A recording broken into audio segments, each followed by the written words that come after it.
we're going to discuss about the theories of coordination compounds.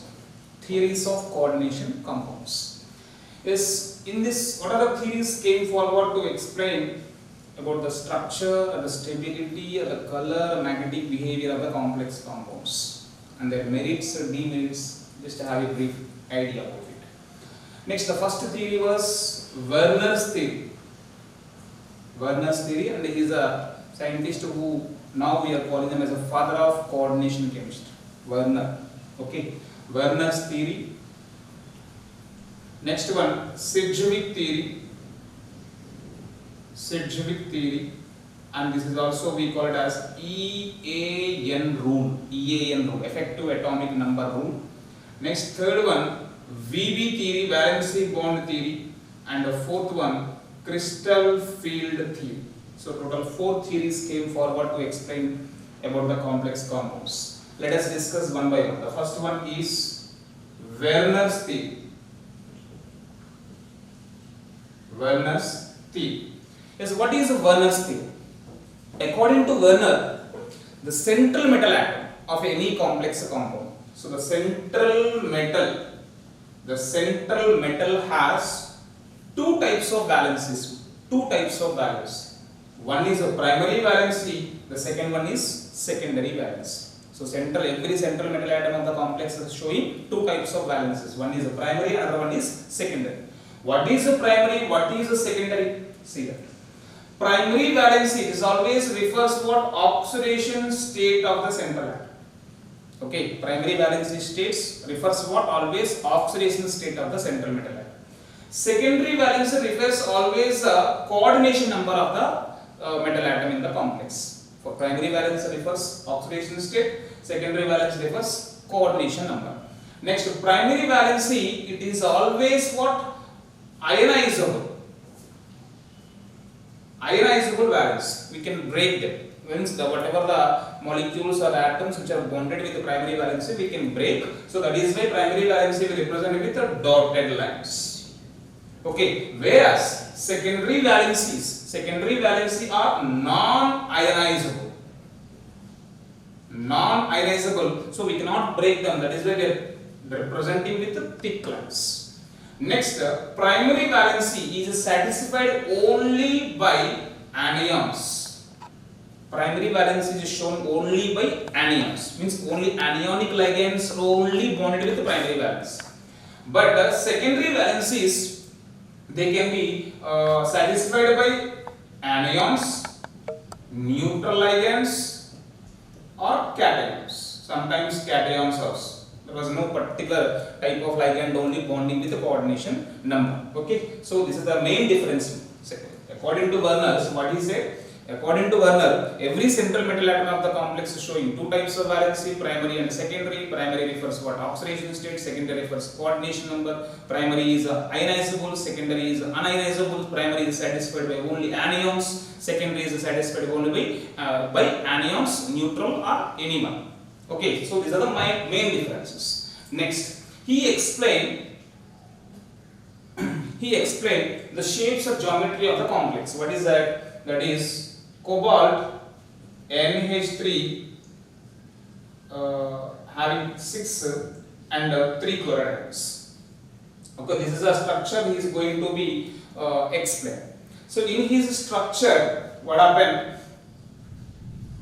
Cobalt, usually this is octahedral structure. Octahedral means coordination number should be 6. Coordination number 6 means its secondary valency should be 6. So how you draw the structure of this one? See that cobalt here at the center. This is octahedral structure. And how you will draw the structure of this one? All chloride ions are what? Bonding with generally dotted lines.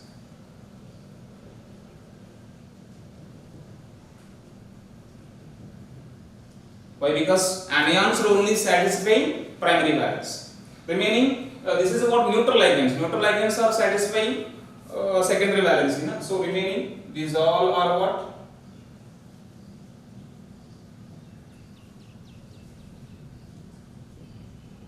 So the complex, how we will write? Like this we will write. CONH36Cl. CONH36Cl.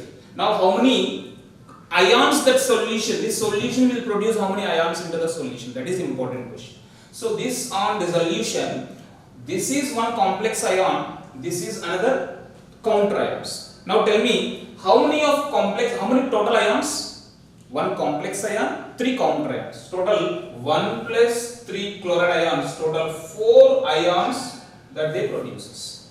4 ions that they produces. Now this solution, to this solution, if you add AgNO3, silver nitrate solution, how many moles of AgCl will produce? Each mole of this complex will precipitate how many moles of AgCl?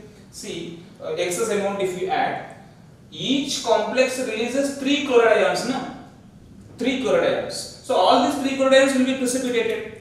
So if this complex ion, to this complex ion, if we add excess amount of silver nitrate solution, each mole of this complex will releases 3 moles of AgCl. Why? Because each mole liberating 3 number of chloride ions.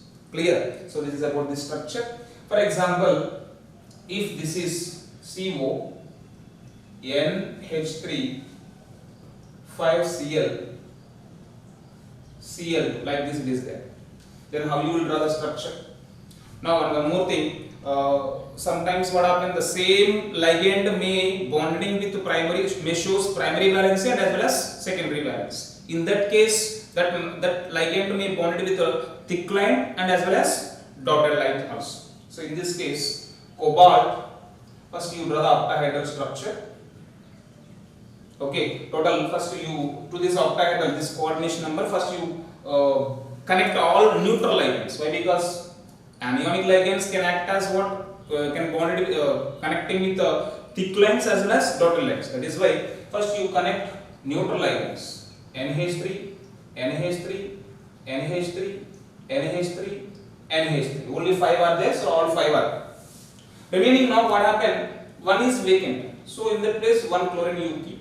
Remaining 2 are there, and those 2 you bond like this. But this is can show both. That is why this is the structure.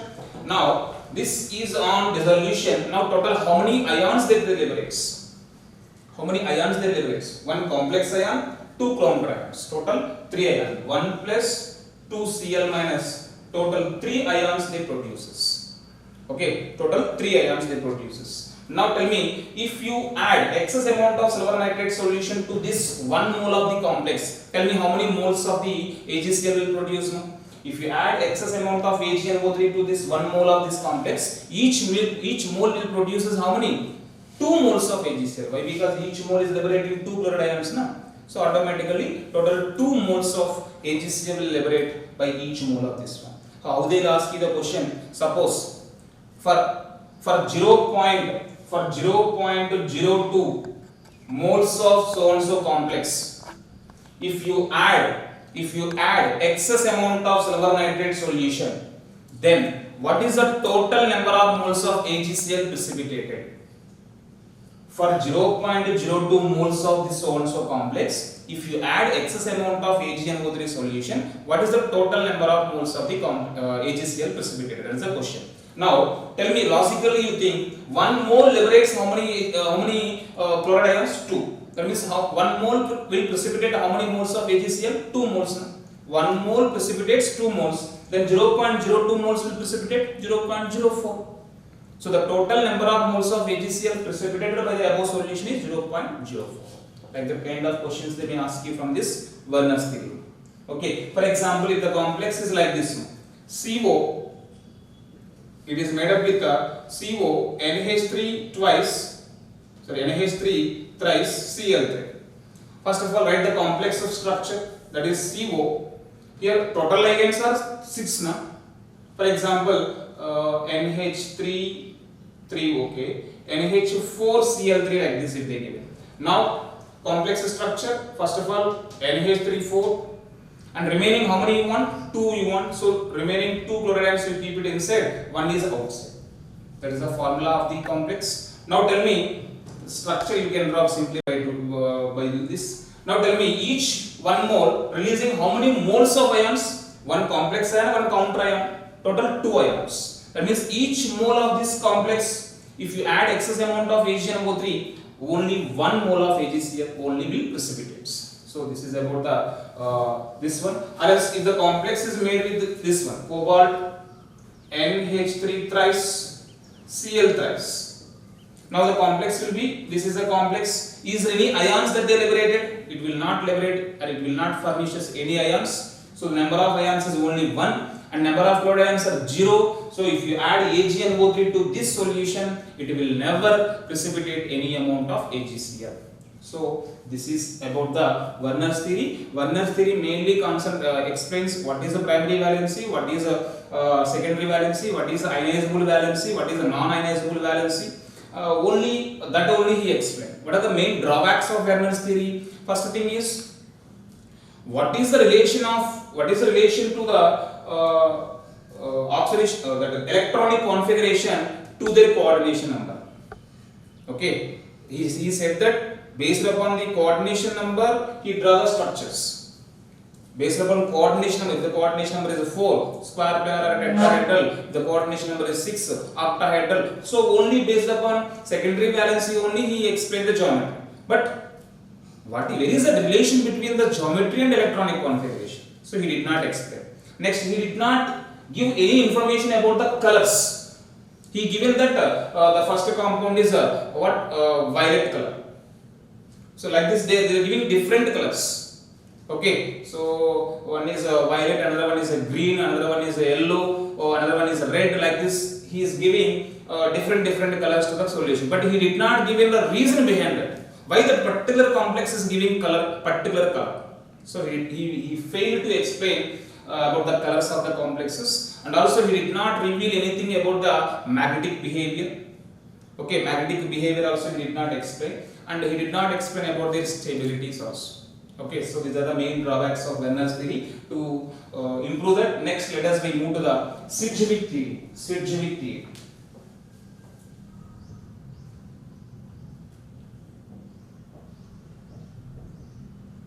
Sidgwick theory. So this is also we call it as EAN theory or EAN rule. So what is EAN? EAN refers what? Effective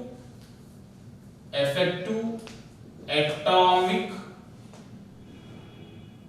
number. Effective atomic number. And we have a formula. Effective atomic number. So what is, first of all, what is effective atomic number? Effective atomic number is nothing but the total resultant number of electrons with central metal atom within the complex. Okay, the total resultant number of electrons with central metal atom within the complex. The total number we called as what? Effective atomic number. Okay, so how you calculate this effective atomic number? That is nothing but Z minus X plus 2ND. 2ND. So what is this all? So see, where Z is equal to their atomic number of the central metal atom, X is equal to its oxidation number. So where 2 is nothing but for making every bond, how many of electrons need? 2 electrons we need. That is why it's a constant. N is equal to coordination number. D is equal to its a denticity. Denticity. Okay, for example, if all the ligands are monovalent, that's not a problem at all. Okay, suppose some ligands may be bidentate or tridentate or tetradentate like this. In that case, we should use their denticity also. Okay, that is why this is the simple formula. EAN is equal to Z minus X plus 2ND. Now, after you calculate the EAN, suppose if the complexes whose EAN value is equal to next nearest noble gas element. Noble gas element atomic number. Okay, if the EAN value is equal to next nearest noble gas atomic number, then they are stable. then they are stable. If they are not equal, not stable. So they explains the stability of the complexes by relating the EAN with the next nearest noble gas atomic number. So let us see few complexes. Let us apply this above concept to the first complex FeCN6 minus 4. First of all, what you should do, you should calculate the oxidation number. What is the oxidation number here? Iron X minus 6 into minus 1, minus 6, so bring this to that side, else let us recalculate. X plus 6 into, cyanide is a minus 1, why? Because univalent monodentate is equal to minus 4, X is equal to plus 2. So oxidation number came. Now let us calculate. EAN is equal to iron atomic number 26. So 26 minus 2 plus 2 Nd. So first of all, what is the denticity of cyanide? 1. Denticity monodentate. Na? So how many ligands are there? 6. 2 into 6 into 1. Total 12. That is equal to 24 plus 12. That is equal to 36. So it is a atomic number of what? Krypton. So 36 is the atomic number of krypton. So just remember helium, neon, argon, krypton, xenon, radon. Helium is 2, neon is 10, argon is 18, krypton is 36, and xenon is 54, and this is 86. These are the atomic numbers of noble gases. It is equal to 36 means krypton. So it is a stable. Hexacyanoferrate is a stable. Okay, it is effective. Next one, CONH3 6 plus 3. CONH3 6 plus 3. Now coming to this complex, what is the oxidation state of cobalt? Oxidation state of cobalt. Ammonia is a neutral ligand, so its charge becomes the oxidation state. So oxidation state X is equal to plus 3. Now EAN is equal to cobalt 27. Okay, 27 minus 3 plus, it's a monodentate ligand, 2 into 6 into 1, 12. That is equal to 24 plus 12, that is equal to 36. Again krypton, it is a stable. So first two are stable. Next let us apply for the third one, tetracarbonyl nickel. Tetracarbonyl nickel, so metal carbonyl. Now in case of metal carbonyl, no doubt all the central metal atoms are almost be neutral, zero oxidation state. Why? Because carbonyl group is what? Neutral ligand.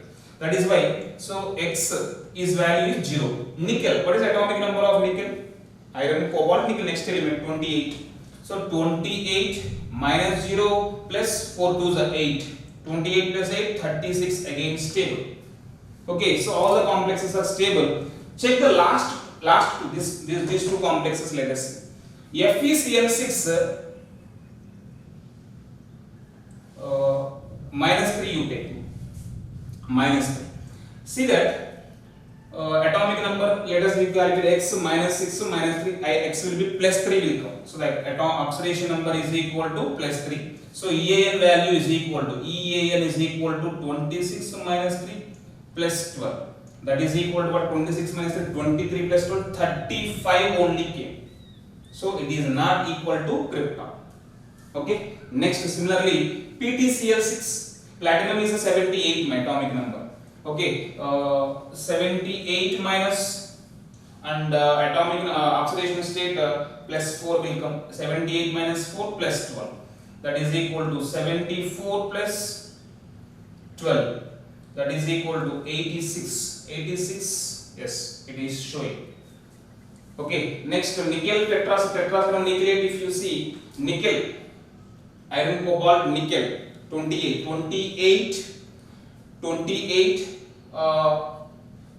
oxidation state plus 2, 28 minus 2, 26 plus 8, 34 only came. So these two complexes are not showing EAN rule, but still few complexes like these two, few complexes, even though their EAN value is not equal to the next nearest neighboring, next nearest noble gas atomic number, but still few complexes are stable like this.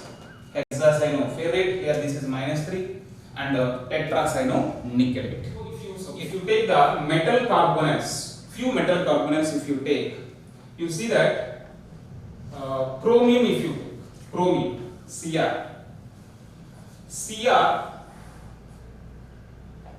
CO,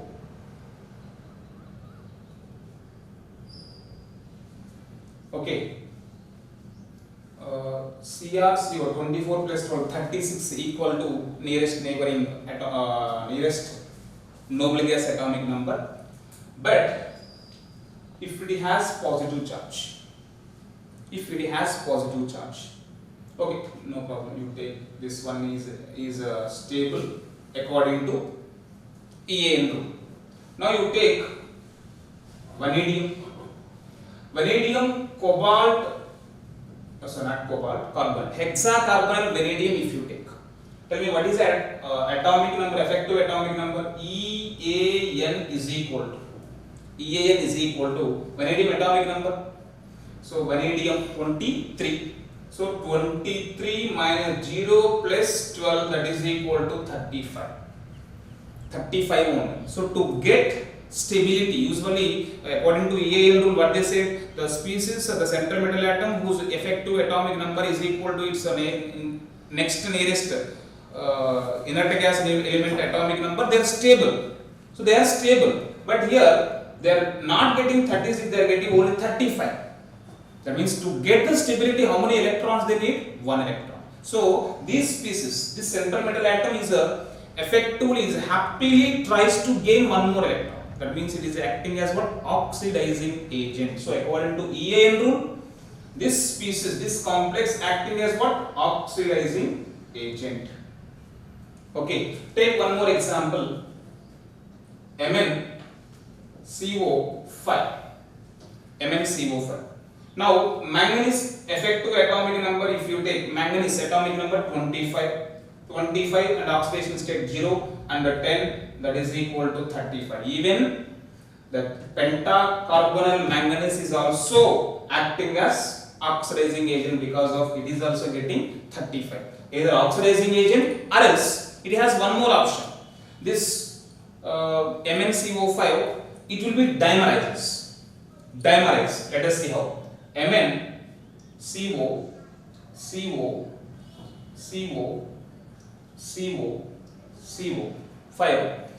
To get one more electron, it will share with the next one.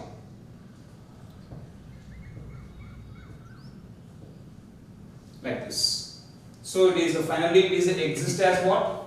Mn2CO10.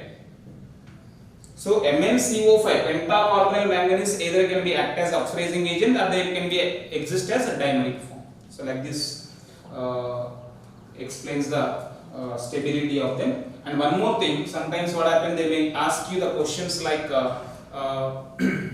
which of the following is isoelectronic, which of the following is isostructural, like that kind of questions they may ask you. Let us see. If you take nickel, NiCO4, tetracarbonyl nickel. Don't write it 4, 6 you keep better. Look at these complexes. All they are isoelectronic and as well as isostructural. How can you say isoelectronic and isostructural? See that. Look at the central metal atom. Otherwise, EAN value, take EAN value. What is the EAN value here? Nickel 28 plus 12. 28 plus 12, it's exceeding. Anyhow, 28 plus 12, 40. Here, cobalt 27, and it is having a -1 charge, minus plus. So again 28 plus 12. Okay, again 40. So all are having what? Same number of electrons. So we can call them as isoelectronic. And also isostructural. How can you say they are isostructural? Simply to find out whether they are same structure or different, check the coordination number. All are having the same coordination number. So definitely they are isoelectronic and isostructural. So how they will ask you the question in the question, they may give you one complex. Now which among the following four is the isoelectronic and isostructural to the above complex? Like that kind of questions they may ask you. So on one more example, let us see MnCO5. Let us say MnCO5 is isoelectronic and isostructural to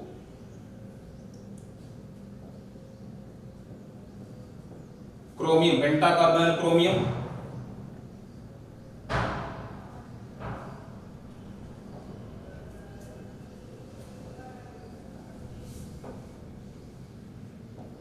Am I right or not? See that manganese isoelectronic, total 25 plus 5 35. Here 24 and minus 1 means 25. 25 plus 5 10 to 35. Next vanadium 23 plus 2 25. 25 plus 10 35. Here titanium 22 plus 3 25. 25 plus 5 5 to the 10 35. So all are having the same number of electrons and all are having the same coordination number. So these all species are what? Again isoelectronic and isostructural. So by following this hint, you can easily identify the isoelectronic and isostructural complexes. And one more thing you should remember, CO, carbon monoxide is 2 electron donating ligand. 2 electrons at a time they can donate how many of electrons? 2 electrons. 2 electrons means monodendrite. But NO is 3 electron donating ligand. 3 electron donating ligand. That point you should remember. What is the use of this one? Let us see. For example, I am giving an example. FeCO6.